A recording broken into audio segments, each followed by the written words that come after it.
Sport mode active.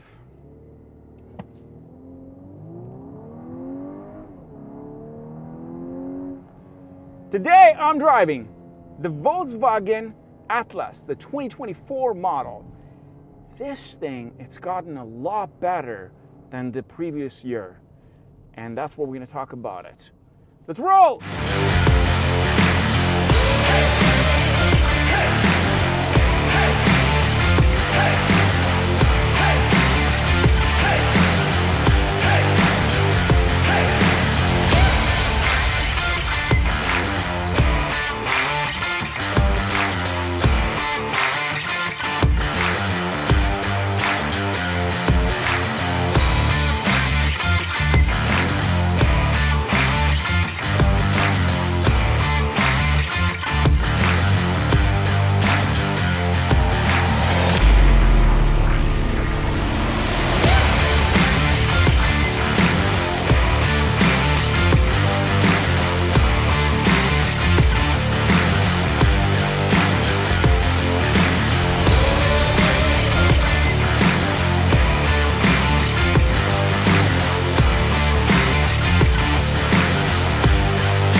Okay, let's talk about what we have in here. 2024 Volkswagen Atlas, new for 2024. Most important, today we're going to talk about the trim. Is this the best trim you should get? Is this the best trim they offer? That's the goal. But before we do that, special thanks goes to great friends at Bramgate Volkswagen. The Volkswagen dealership located in Brampton, Ontario, Canada. They're kind enough to allow me to borrow this thing for the day, take it for a spin and show you everything you need to know about it. If you want to check out this one in person, don't forget the link will be in the description below. Now here's a few things you need to know about the Atlas. It was introduced first in 2017, mainly for the Chinese market and North American market. But another thing you need to know is that this is not called Atlas around the world. In fact, it's only called Atlas in North America. It is essentially the biggest SUV that Volkswagen offers in their lineup. And around the world, especially in China, I believe they offer a longer wheelbase version of this, which again makes it a bit more insane. But let's talk about what we have in here. In the US, this trim, it's called the SEL. In Canada, we call it the Highline. It's essentially the same, minus a few things differently, which I will be talking about it today, what you get in Canada and what you get in the US, and vice versa, what you're missing on both countries. Before we do that, let's talk about what's new for 2024. The first one is the key. It is new for this year. Now, you've seen this probably in the Volkswagen Golf and the GTI, the Golf R, and so on. It's similar to that. In this case, with this package, SEL or Highline, you get remote start. So you press that, and then you press this twice, and the car starts up. Now, when it does start up, look at this. So this is new for 2024. You have the badge that lights up. Also the same thing for the back side. Now you have this bar, LED light bar in this case, that goes from the left side all the way to the right. We got LED headlights with cornering lights in this case to give you better visibility. In the US, one thing that they mentioned in the website is that the water nozzle in the US market essentially gets a heated version of it, which is something that I don't know if they have it for Canada because I couldn't find it. Heated washer nozzle. That's what it is. It basically heats up when it's too cold, so that way it's able to, push the water out in this case. We have a more aggressive front end. Beautiful grille with that beautiful finish, chrome all around, beautiful design for the headlights, a bit more aggressive. I kind of like this bar all the way around. It really gives it a bit of a, well, let's say a stance, and most importantly, it does give it that luxury feeling. But I love that badge at the front. That's very, very cool. And the back side, that it matches the actual tail light color. The next thing you need to know is that with this package, you get 20-inch wheels. Now, in Canada, they offer 18-inch wheels or 20-inch wheels. The 18-inch ones are blacked out. Well, before we start talking about everything else, let's just turn it off so we don't waste gas, especially with the gas prices now. Moving on to the back side, again, that light bar that goes across the front, it's similar to the back side. Now this is in one piece with the tail lights. And look at this carefully. we have the badge in red matching the entire light. I like that they didn't forget about the little details. Moving on to the bottom side, we have these chrome finish exhaust tips, which are not real because they're actually fake, which I get. It just makes it more sporty. Next thing is that with this package, this is coming with the tow hook, which this does offer up to 5,000 pounds of towing with this new engine. We have this aggressive spoiler at the top, nice finish. It has unhidden the wiper at the back. It's not located here, it's actually right in the center. Now, next thing is that this does have power tailgates, and you can also open it with this button over here with this package, which is very, very handy. And then you get this massive space. Now, this thing, it's quite impressive what you can do with the seats, which I'll show you in a minute, but this is the space that you get in the back behind the third row. And of course, you can fold the second row and the third row seats. With the key in your pocket, you can also do this. There you go. Hands-free tailgate. Now moving on to the side profile, the first thing you notice how boxy and curvy at the same time this thing looks and how big it is. But here's a few things you need to know. First of all, you get hands-free for the handles here, so like keyless entry for both front and back. You got heated side mirrors, and most importantly, you got blind spot assist as well. At the same time, at the top, you get that silver finish bar. I do believe in the US they offer that in black, unlike in Canada. You also have this little badge here that says Volkswagen on the side, a nice little touch. Overall, looks beautiful. I love the design, but it's not totally different from the 2024 model. The design is very similar, even on the side profile. It's mostly the front end and the rear end that is slightly different. Now, let me show you something cool about the second row and the third row. And this, I think it's quite impressive. First thing is, to get into the third row, you have this lever at the top. Push that, and then look at this. I will tell you, it is actually very, very easy to get in. Look how much space you get in this thing here. Look at that. Massive. And it's pretty comfortable, but for me, 6'2", it's a bit tight in the back. But what I wanted to show you, I think it's even more important. The first thing is that these are not powered. It's manually adjustable. You have the lever located to the side, move it back and forth, basically. But let me show you this. Pull this lever, and then you push the seat all the way down. That's flat. And you get into the other side. You have another lever over here. Pull that, and that's flat. Then you open the tailgate. You get to the back, and then we go into the third row. And then the other one too. Look at that. These are flat seats all the way. That means gives you access. Look at this thing here. Let me go into the other side to give you a better understanding. How beautiful. Look at that. Massive space all around. It didn't take that long. I love when they're actually mechanically, because it makes it a lot easier and a lot faster in my opinion. And if they were powers, if they break, well, you're kind of screwed. But in this case, they're manual, which I actually like that. And it takes a couple of seconds just to put everything back.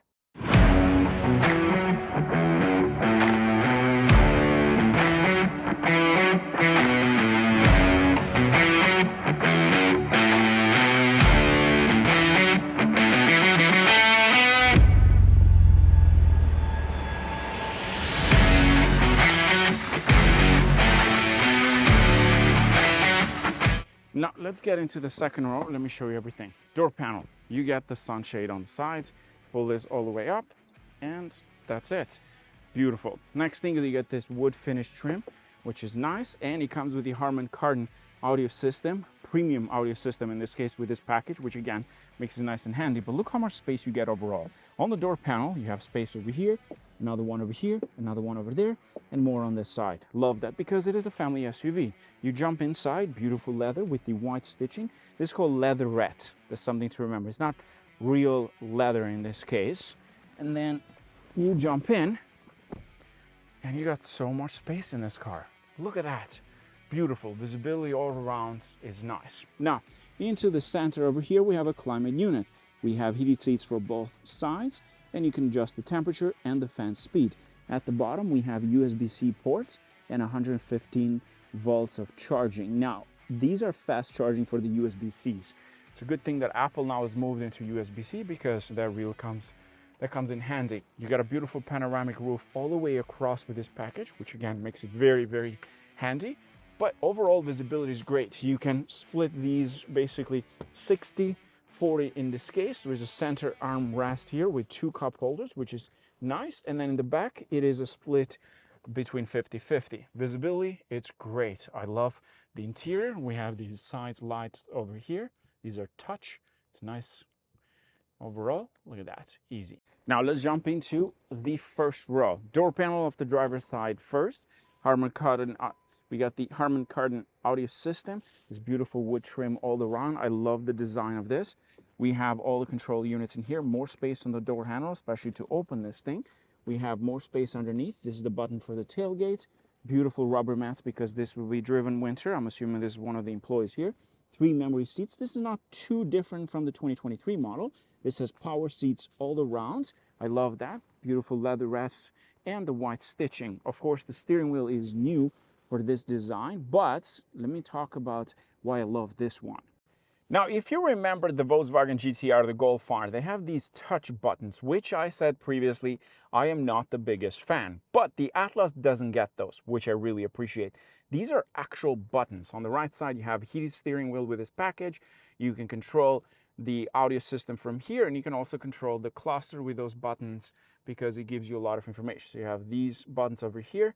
You can control information for the cluster. On the left side, we have cruise control, gap assist, in this case, lane assist with this package. Now, with this package, you don't get a heads-up display, but what you do get is a full digital cluster in the center, which comes in real handy. There's a lot of information that gets displayed in there. You can change even the layout in this one. You can change the view with the view button. Look at that. Now, this is very similar to what you've seen in the GTI and the Golf R. It's not totally different. There's a lot of information displayed in here, but overall it also has these icons on the sides, left and right. Of course, those are when there's something wrong with the car, but in this case, all the information you need, it's right in here. It's nice, sharp, clean, great user interface overall. Now, let's jump into the center. First of all, we have this massive 12.3, 12.5 inch. This is really interesting because it's a massive upgrade to the outgoing model, but also they've included the similar buttons, which again, I'm not a fan, but I'm okay with it because they're only here. So I don't mind it. You have the temperature, you have the volume over here, and a bunch of other settings on the side. But mostly, they're actually in the screen. Moving on to the center over here, this is again very similar. You've seen the GTI and the Golf R. This little thing here for the gear knob. Put into drive, you have sport transmission as well in this case, and then there's a button to put into sport. And we get 2 cup holders in here.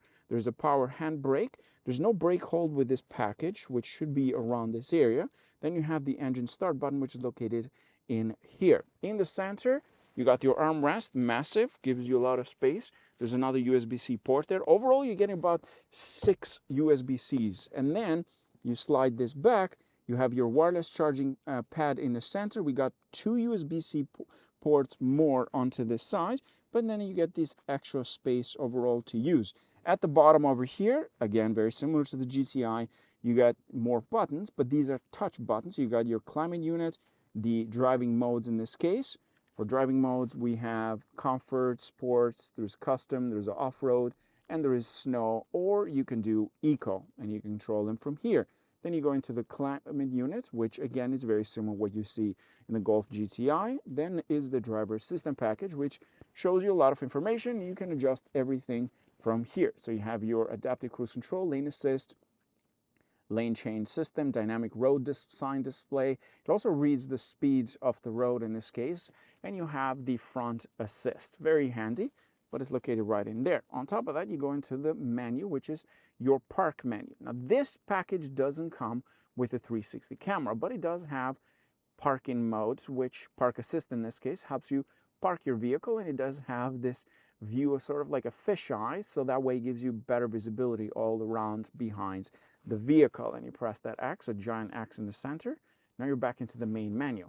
Very easy to use overall. It comes with built-in navigation system, but you also get Android Auto and Apple CarPlay. You can control the sound system because it is a premium audio system in this case. You have different modes that you can play around. Look at that. Beautiful. I'm a big fan of HK. They're actually very good in terms of sound quality. I love them in BMWs, and I like them in this car too. It's a great audio system. It is very premium. It's hard to tell between brands overall. But I have to say, this is a great quality audio system overall for what you're getting for a family SUV. It's a great package. Easy to use interface and very fast. There's no lag. Just perfect. And you can do that as well. More extra menu. It's nice. Now, into this area over here, it's very nice and spacious overall. I like it. A big fan of the space here because I'm a tall guy. The seats are comfortable. The leatherette is nice. The design, the wood finish all around. Look at that. This is nice. Gives you that luxury feeling overall. The steering wheel is nice and grippy. Bit of a flat bottom at the bottom. But overall, it's really, really nice. On top of that, you can adjust everything here with touch buttons because this is for your sunroof, panoramic roof in this case, and you can do that for the light. They're touch. I like it. I like this, but I want to know how it drives and how much is this thing going to cost you in Canada, US. So let's go for a drive. Okay, I have it in sport mode. You put your foot down and you can hear the engine, but I also think it's coming from the speakers a little bit. Now, manufacturers are known to do that, so it's nothing to be shocked about. They do it with performance cars. I wouldn't be shocked if they did it with, well, 3-row family SUVs.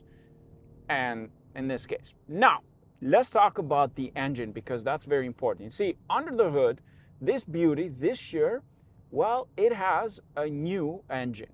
It's basically a 2-liter turbocharged engine, 4-cylinder.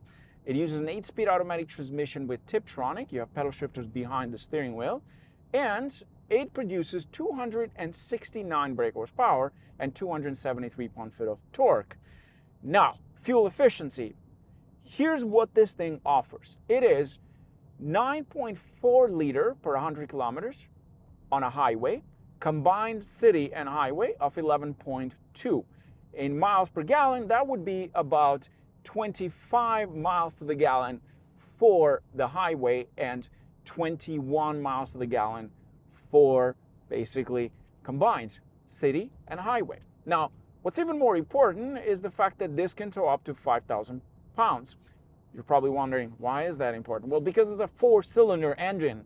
That's impressive. Out of a 4-cylinder engine to tow up to 5,000 pounds. Now, what do I think about the V6 versus that? I think this is a bit more punchy, a bit more zippy, and a bit more sporty at the same time. The V6 was good. It felt a bit more torquey. This, on the other hand, has got a bit more of that turbocharging feeling. It's a forced induction air, so that makes sense in this case. Do I think it's better than the V6? Slightly better because you put your foot down, it reacts a little bit faster. That's for sure. That's one thing I noticed with this.